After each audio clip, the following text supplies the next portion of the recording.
sure hope you like being overwhelmed by mind-boggling amounts of traffic, because right now we're in a city where the total number of registered vehicles equals 7.7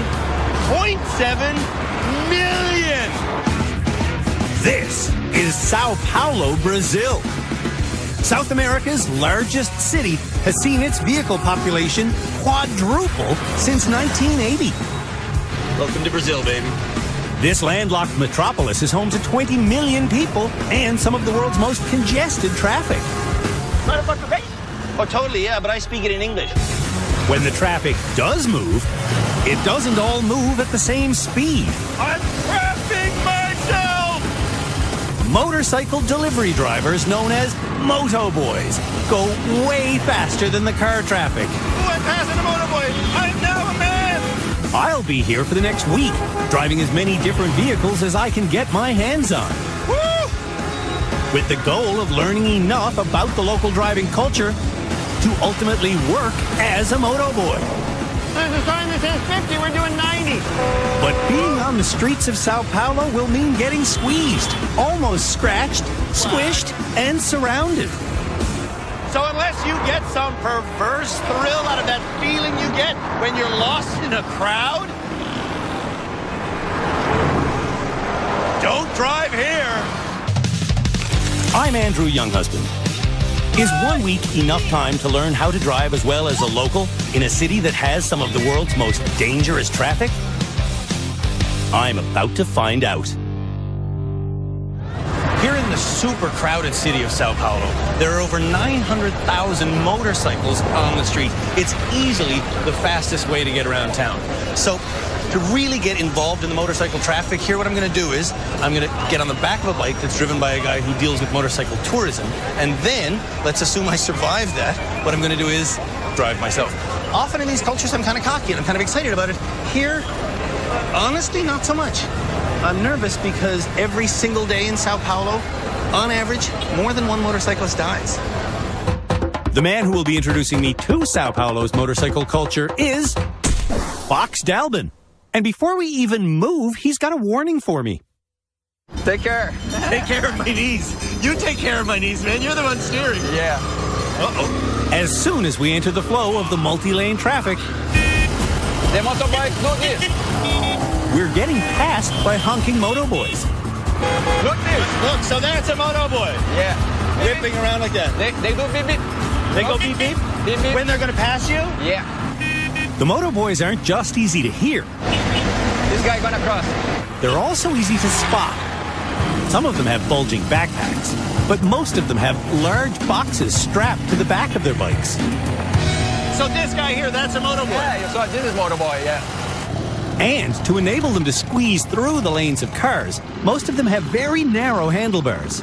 They modify their bike to get the handlebars tighter together. Yeah, sure, man. Crazy. There is one other way to tell the difference between a moto boy and a regular motorcyclist. They are a little bit crazy, man. Really? We're all in the bus lane. Yeah. Wow, you're a little bit crazy too. Little do I know, I have yet to begin to experience how crazy the two-wheel drivers are in this town. Man, moto boys everywhere, cars everywhere. We're now going to the bus lane so we can pass people like that. Back into the legal lane. Holy crap. Oh, pothole. Sorry. Sorry. It's okay. It's okay. Pulling onto the highway, Fox lets go to communicate with a hand signal, then, whoa, starts flying between the lanes of cars. Wow. Spill. This is way faster than I like to go. But we're not going as fast as the Moto Boys. Another one? This is what are we doing? We're doing 70 kilometers an hour and we're being passed. Holy crap. Apparently Fox doesn't like to be passed because now he's speeding up. My heart's going about 120 beats per minute and my knees are worried they're going to get cracked on. Oh my Lord. My mother has told me that when she sees me in vulnerable situations on this show, Oh, we can't shoot that guy. No. it stresses her out. Mama, I think this show is not for you. Fox enjoys riding his bike like this, but he also knows that professional motorcyclists die here every day. Have you had friends that have been killed too? Yeah, I had. Yeah, I'm sorry to hear that, man. I'm sorry. This is the life, man. If you don't like this life, you go in the car, you know? Right, right.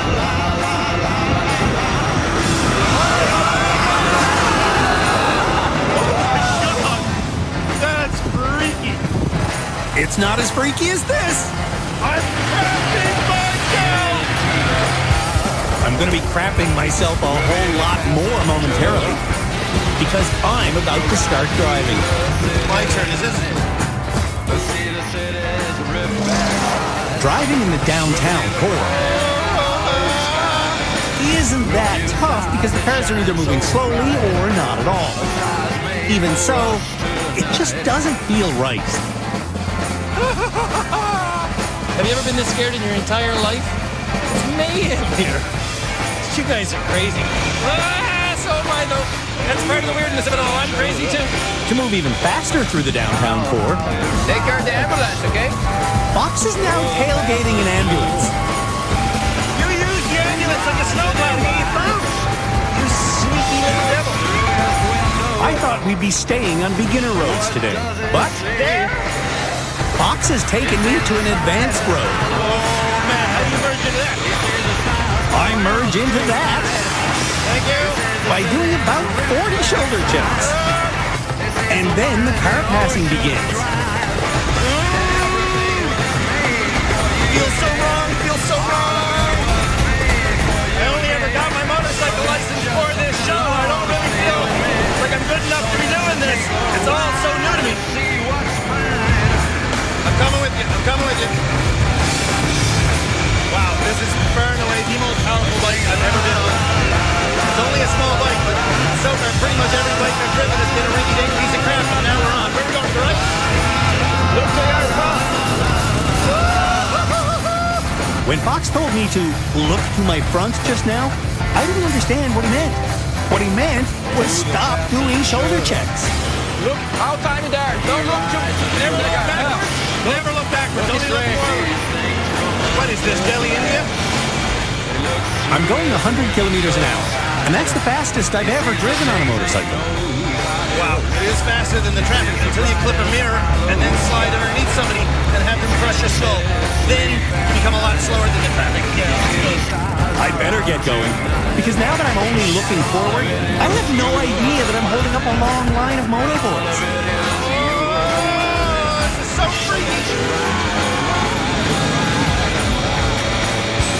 I wish I knew an appropriate song for this, because I feel like singing.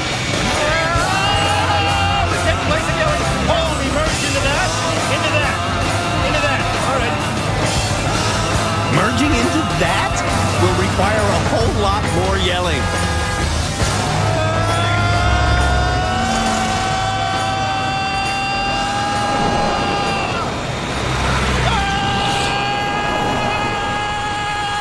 This is the craziest way to drive on the planet. To decompress after my bike lesson, beer is definitely required. And at a watering hole near my hotel, I find expat American William Ryan. In the 17 years that you've been here, have you seen bad accidents, like witnessed them firsthand? Always. At least once a week. And you kind of get immune to it. Yeah. It really, it sucks because, these people, they're out there making a living. They're out there living their lives too. And, to die in traffic, for your job. I don't want to be one of those people. And let me tell you, almost 3 motor boys die per day in this city. I read one. You think it's 3? No, it's 2.85 per day. But ultimately, after being here for a week, that's what I'm going to do at the end. I'm going to be a moto boy. Good luck. Good luck. I take my hat off to those guys because those guys make this city run. They also make car drivers afraid to change lanes.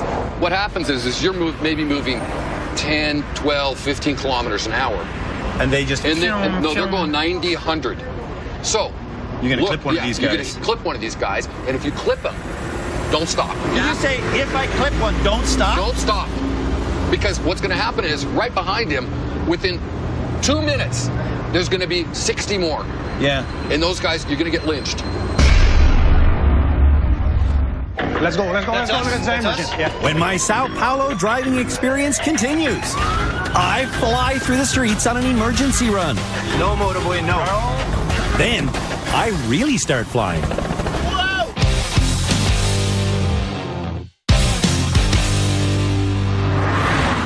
Sao Paulo, Brazil, is a city that's had an addiction to cars for almost a century. When the other great cities of the world were building subway lines in the 1920s, Sao Paulo chose to build more roads. And in the 1930s, the city's tram lines got removed and were replaced with, you guessed it, more roads. Sao Paulo's choice to honor private cars over public transit didn't end in the 30s, much to the chagrin of Ciro Biederman, Sao Paulo's director of public transit. There's a famous Brazilian politician that said that to govern is to make roads. When was that? In the 40s, actually. The roads that were built in the 50s became so congested, overpasses were built in the 60s with the hopes of alleviating the gridlock. This is completely nonsense. It's like believing that solution to obesity is having larger pants, right? So you give more space for cars, they will use it. Did the culture of car dominate politics here in the 70s and 80s as well? Did it go that long? Totally. In the early 80s, we moved to tunnels instead of overpasses, tunnels. Are tunnels, in your mind, the same as overpasses? Are they just more problems? Absolutely. So the solution relies on public transit. There are 42,000 buses in Sao Paulo and another 80 kilometers of metro rail track. But here, car is king. 1,000 additional vehicles enter this traffic flow each and every day. And each and every day, this traffic flows slower. In 1980, the average rush hour speed was 25 kilometers an hour. Now, it's down to 14K an hour. Which is why the uber rich here, well, they take helicopters to get around town.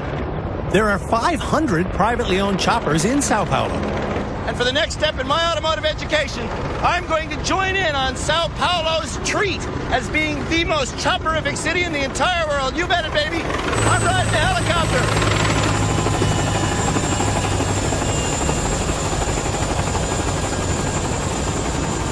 I'm Andrew. Pedro, nice to meet you. Nice to meet you, Pedro. Pedro Carvalho is a helicopter pilot, but today he's going to act as my tour guide in the sky. Like that, yeah? Oh, look at that. I feel so Top Gun or in a movie or something. It's awesome. Oh! Holy cow. What's the average length of one of your trips if you're delivering somebody as if it's a taxi service? Within Sao Paulo, I don't do anything that takes more than 15 minutes. Is that right? Traveling across Sao Paulo by car can take all day. So it really only makes sense that the city's richest residents use helicopters to get around. How many helicopter pads are in Sao Paulo? Oh, that's it.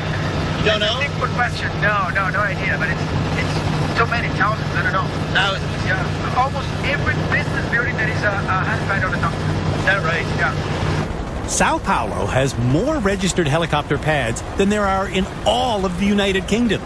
But chopper pilots here aren't limited to using just registered helipads. So do you have clients who have large backyards and you just land there? We have all type of beach clients. So we land it at that backyard. So you have people that say, pick me up at 7:30 a.m. every day for the year. Oh, yeah. Yeah, every day. And when they fly those rich people to the office tower they work at, they can't just take a direct route. So we have some corridors to go in one direction, another corridor to go the other direction. So there are roads in the sky? Yes, exactly. Wow. Obviously, the roads in the sky don't get quite as clogged as the roads on the ground. What's the biggest traffic jam you've ever witnessed from the sky? Oh, one day we had like almost 300 kilometers in the whole city. The whole city of Sao Paulo has 17,000 kilometers of roads. And on one day in June of 2009, 291 kilometers of the roads here had bumper-to-bumper gridlock. It wasn't one long line of stopped cars. It was a kilometer of traffic jam here, 4K of immobilized cars there, and 10K of frustration there. The folks caught in traffic may be frustrated, but not me. I'm having a ball.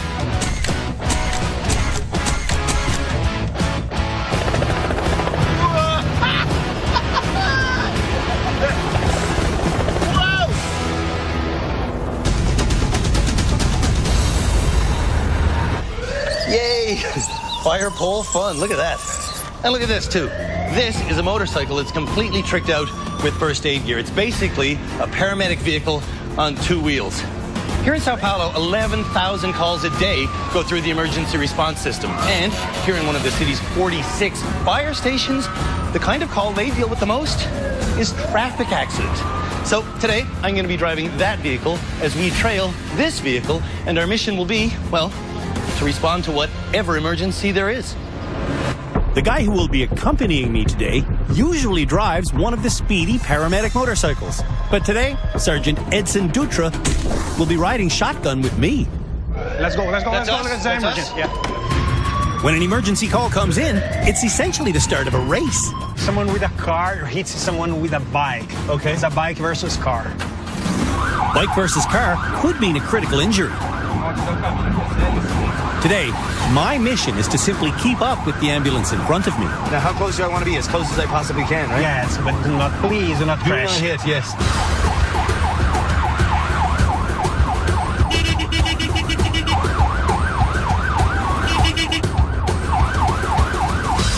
The traffic at this light has our ambulance blocked in. This is the reason we use the motorcycle, because the traffic is terrible.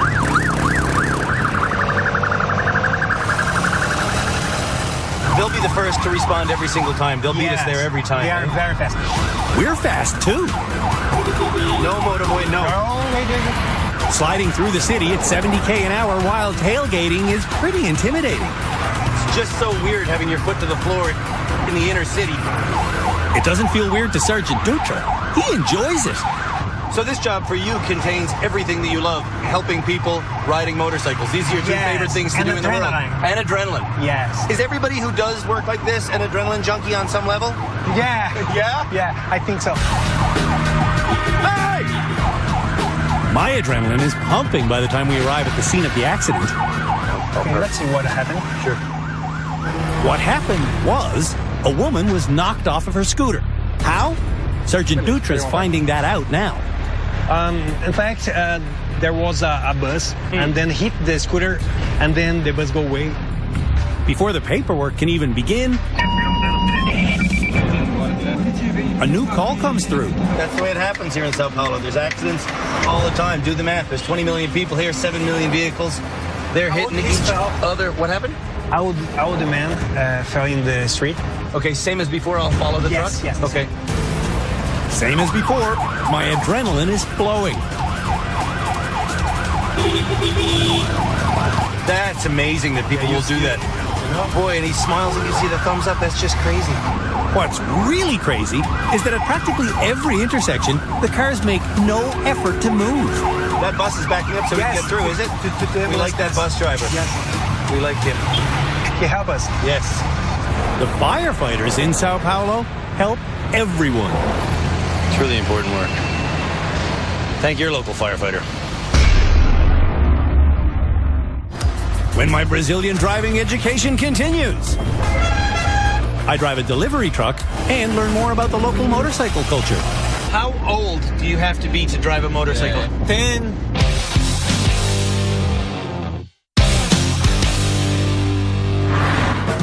Here in Sao Paulo, the most common street food is hot dogs that are sold out of the backs of vans. And if you're wondering what they taste like, well, they taste like hot dogs that are sold out of the backs of vans. Two guys are trying to change that, though. Sao Paulo's first and only large-scale food truck is now in business. But the municipal traffic laws won't let them set up shop on the street. They have to park on private property. These expat New York entrepreneurs are Jorge Gonzalez and Marcio da Silva. And their truck is called Buzina. Buzina in Portuguese is horn. Okay. So we have a special horn. Here, everyone's on, I mean, there you go. There you go. It's like every 5 minutes is a horn. You can't have a food truck named Buzina without having a cool horn. That's right here. That's the one, okay? That's the one. Buzina is so new, the guys haven't figured out how to organize the back yet. Before starting this business, the Buzina boys were lobbying the local government to change their laws. And they're seeing results. The government recently announced that large-scale food trucks will soon be allowed to park and operate on the street. And that's caused a mini explosion. In the next 3 months, about 15 to 20 food trucks at least coming up. Get out. I hope the new food trucks organize their contents better. We've only got 2 kilometers left to go. But to make it that far, Marcio believes it'll take us more than an hour. Holy traffic 2 blocks turning into 100 blocks. The Moto Boys, on the other hand, can cover that 2-kilometer distance in about 5 minutes. Welcome to Rush Hour Friday in Sao Paulo. But actually, this is not Much different from a Monday, Tuesday regular day. You're telling me this is good for Friday? Over the next half hour, we travel 5 blocks. Yeah, don't drive here. Well, who am I kidding, really? You can't drive here, it's gridlock. Oh, I can just spin it like this. All right, welcome to Saturday in Sao Paulo, Brazil. Saturday is considered market day. It's also considered moving day because on the weekends you can drive vehicles in the city that you can't drive on weekdays. And for the next step in my automotive education here, I'm going to be driving this delivery truck. And I'm going to be driving it in a favela. Favelas are the poorest parts of urban Brazil. They often get referred to as slums. But these days, the infrastructure in most of Sao Paulo's favelas is in keeping with first world standards. Elder Pomaro does delivery driving in favelas all the time. Favela's different from the rest of the city, hey? Yeah. Really, very much so. No law in the traffic. No law? No. Okay, whatever gets you through, gets you through. Getting through the streets of a favela requires patience and precise driving. Because the streets are narrow. And this favela is called what? Paraisópolis. Paraisópolis. Okay. It's like Greek France or something. Paraisópolis. Paraisópolis means paradise. One person goes forward, someone else goes backwards. This is common? I always assumed paradise would have wider roads than this. And I didn't expect to find traffic jams in paradise. How often do you sometimes have to stop for? 10 minutes, 20 minutes? 1 hour. 1 hour? Yeah. An hour? Forget it. I want to see what the holdup actually is. The favelas in Brazil started to be built in the late 1700s. And for a while, they were predominantly populated by former slaves after emancipation came in the year 1888. Today, more than 1 million people live in Sao Paulo's favelas. And for them, traffic jams are just a part of life. I mean, this is one of those kind of traffic jams that you can wait until Monday to get solved. Big truck, bus, 20 cars that way, 20 cars this way, pedestrians everywhere. At least there's chickens there. People get hungry, you can at least have a snack. Just when you think the traffic jam might be coming to an end, this guy peels in. He can't make the turn. What the heck? The thing I guess that you notice culturally is that there's no road rage. Everybody's expecting this. It's not like this is a wacky Saturday. This is Saturday. This is what happens. Nobody's honking. Nobody's cursing. Nobody's yelling. Everybody's just waiting patiently because if you bring your car here or your bike here on a Saturday, you know this is what you're in for. This is driving in the favela on Saturday. Back at the truck, I guess everybody at the end of this lineup is backing up. I gotta keep an eye out for the motorcycles. Holy crap. everybody is backing up. And so am I. One thing you almost never see in a favela is a moto boy. There's just no work for them here. However, boys on motorcycles are a common sight. You're like 12. Are you allowed to ride that motorcycle? Another common sight is buses blocking the way.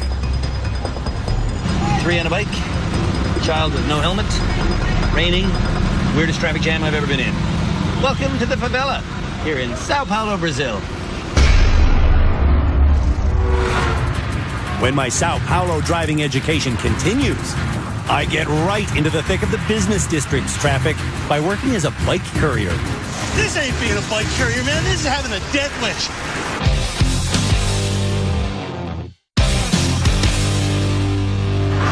Sao Paulo is the 10th richest city in the entire world. The GDP here is $388 billion. Now, to put that in perspective, let's talk about companies. In the town, there are 60,000 different companies. And of those 60,000 companies, 10 of them are bicycle courier companies. So, for the next step in my vehicular education here, I'm going to ride with the bicycle courier company. The Eco Bike Company has existed in Sao Paulo for only 1 year. And when he rides for them, Andre Deschen says it's the buses that make him the most nervous. Buses are the worst, you know? Buses are the worst? Yeah. What makes them the worst? They don't respect you. Really? So they try to push you. Oh, dear. I don't like hearing that buses are the bad guys when they're right there. Andre covers between 50 and 70 kilometers a day making his deliveries. Wait! About the same distance that Moto Boys cover. Is this your competition, these bikes, these Moto Boys? Yeah. Well, yes and no. Our clients used to have a different mind, you know? They have this green finger, you know, like finger, not a green mind. Yeah. Are you cheaper or more expensive than the Moto Boys? We're cheaper. You're cheaper? We're cheaper. Andre also thinks the bike couriers are safer than the Moto Boys. On my last day here, I'm going to be a Moto Boy. That's my final challenge here in the city. Well, good luck. Good luck, hey? I hate it when people tell me good luck in this tone that means I would never do that. It's really dangerous. It's pretty dangerous. Look where the hell we are.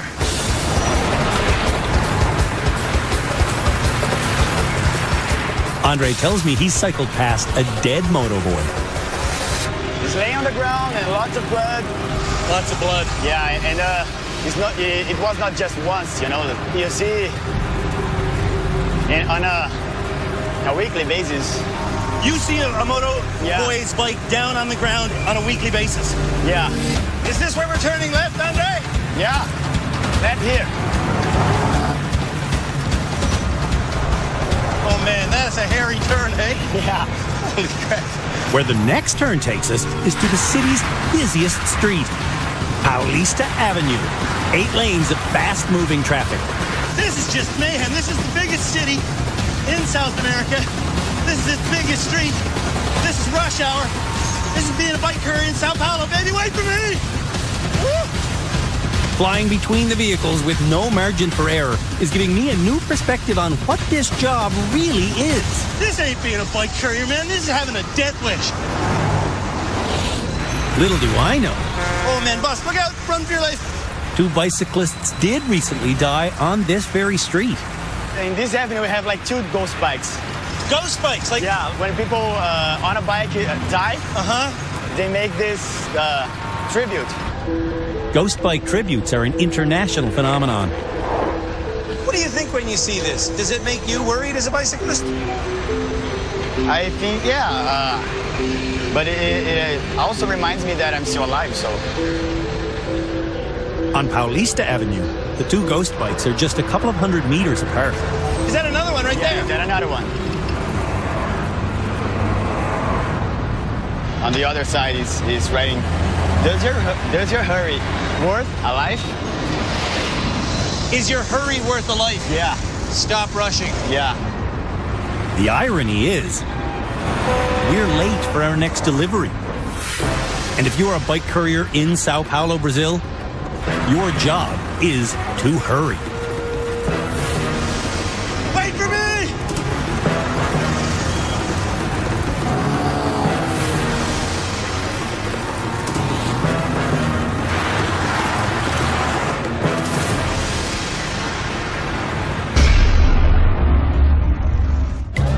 When my Brazilian vehicular experience continues, Oh boy, I pull a handcart.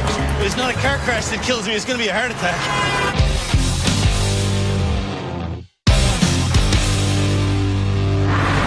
Recycling. How does it get dealt with here in Sao Paulo?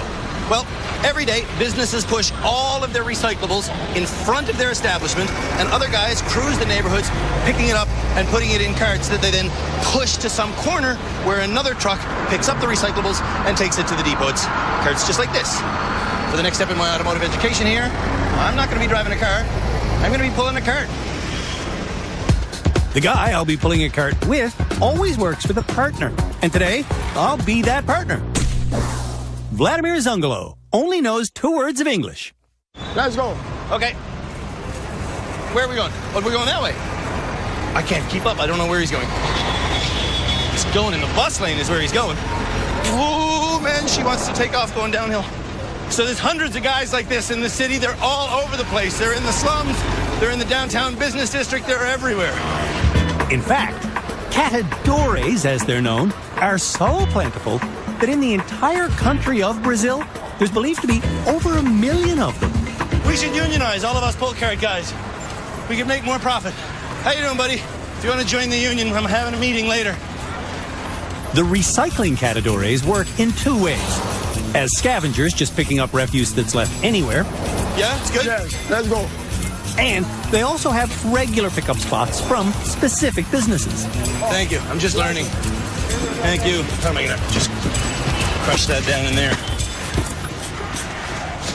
All right, Bob's your uncle. We're off. Holy cow, Vladimir, you can go. Time is money, I guess.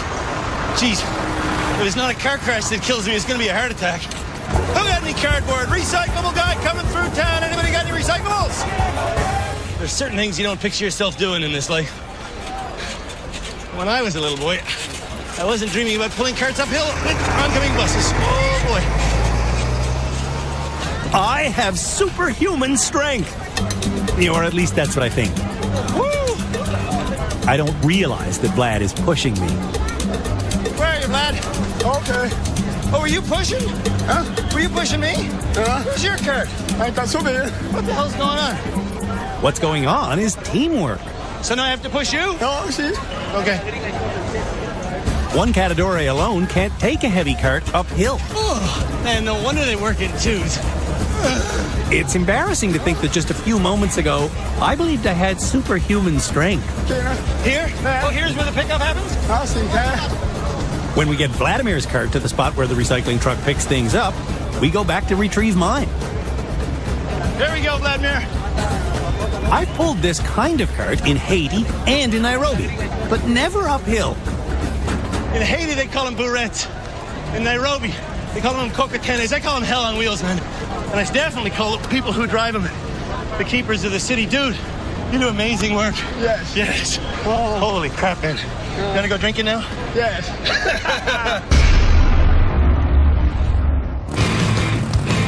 When my driving experience in Sao Paulo concludes, If we all ride in the middle of the road, someone's gonna die. I try to pass my ultimate test, riding as a moto boy. Why are we doing this, my friend? Why do we risk our lives like this?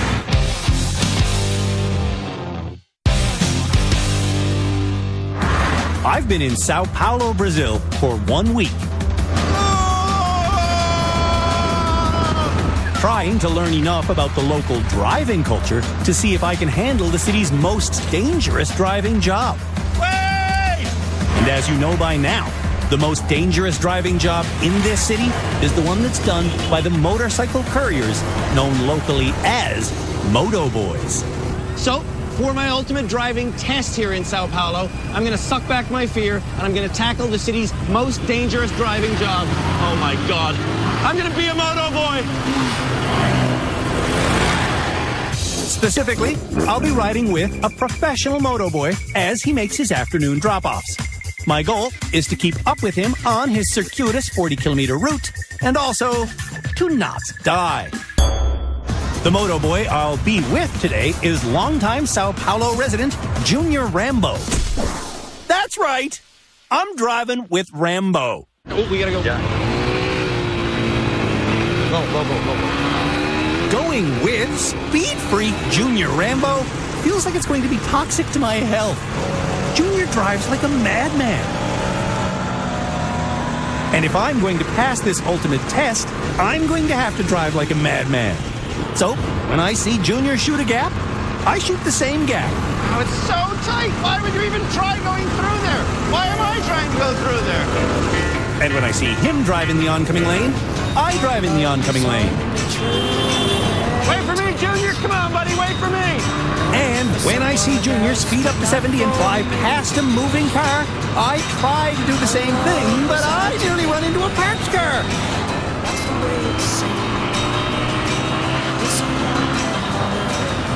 I can't try to keep up with him or I'm gonna die. There's a question I've been wanting to ask about motorboys ever since I met that American guy on my first night here. Is it true that if somebody hits a motoboy, the other motoboys get out and hurt that driver of the car? Oh, yeah. Yeah? Because the motorboy here is in one team. Everybody's on the same team almost. Yeah. We're all motorboys, Yeah, so all we're like a big, like a gang. Exactly. Almost like a gang. Wow. I kind of like being part of this gang. And when we come around the next corner, I'm admiring the bikes owned by my gang brothers when Junior suddenly stops. There. Hey, you gotta tell me these things. The drop-off we'll be making after this one is way across town. And getting across town, Brace yourself. means using bigger roads with faster speeds. Oh, boys, we're already doing 70, and he's accelerating 80, that's 90, and I'm uncomfortable. Ah, this guy's cutting me off, and there's a motorboy coming up my butt. Yeah, baby, here we go. Anybody that tells you that it's like a video game is lying. This ain't 3 lives. This is real life. One time only. There ain't no second crashes in this. There's only one. Oh, look at these guys. They quiver in the lanes the slightest bit. And my heart just goes into my mouth because that 1 inch that he moves could be the matter of me being thrown underneath this neighbor's wheels. Speaking of underneath, check out the traffic in this tunnel. Look at the cars. They stay wide. They know the middle is for motorcycles. There's the cultural difference in the driving style between people from Brazil and people from North America. Wow. Moto boys break the law all the time. And to bypass a multi-lane freeway, Junior is now going over a pedestrian bridge. So this is only for people walking, is it? Yeah. If we got caught doing this, there'd be a serious fine. Breaking the law, breaking the law. 2 minutes later, it turns out we did get caught doing that. The man is always hassling me. Ever since I got my motorcycle license, the man hassles me. Obrigado, me desculpe. Obrigado. Thank you very much. After receiving a very hefty ticket, we go right back to speeding. 50 kilometers an hour. There's a sign that says 50. We're doing 90. We're doing 90. And now we're doing something that could get us T-boned. Oh, now I'm running a red. Excellent. Are there any laws that you don't break? Junior doesn't brake for pedestrians. Wow, that pedestrian nearly got snuffed out. He doesn't brake when a bus cuts me off. But he does brake a tiny little bit, and I do mean just a tiny little bit, when he's about to have a front-on collision with a cop. Desculpa.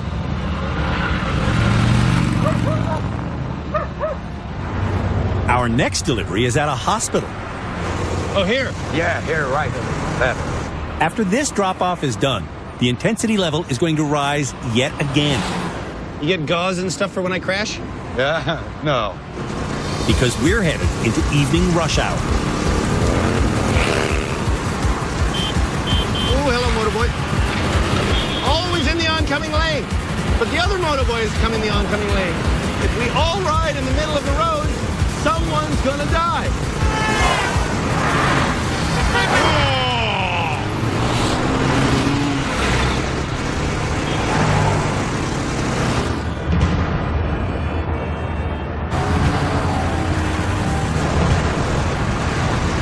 This is what being a motoboy is all about. I've been playing games all day, driving in the daytime when it's not thick. Here's where they really make their money. Dusk, rush hour, stress o'clock, people angry, trying to get home. They've had a bad day at work.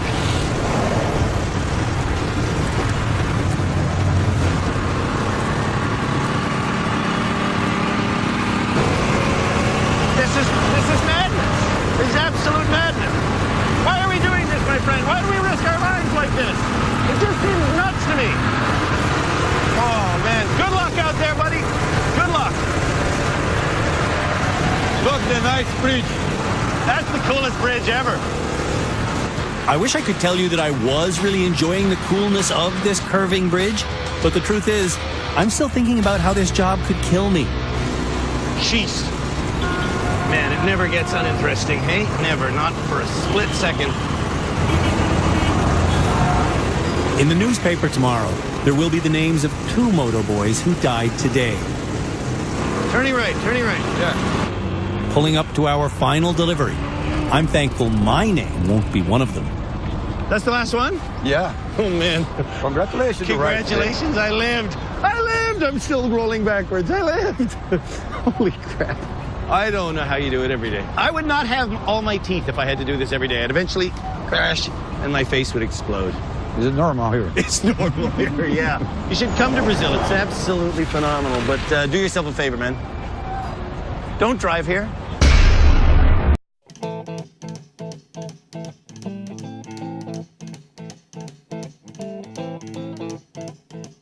Rumors spreading round in that Texas town about the shack outside the game.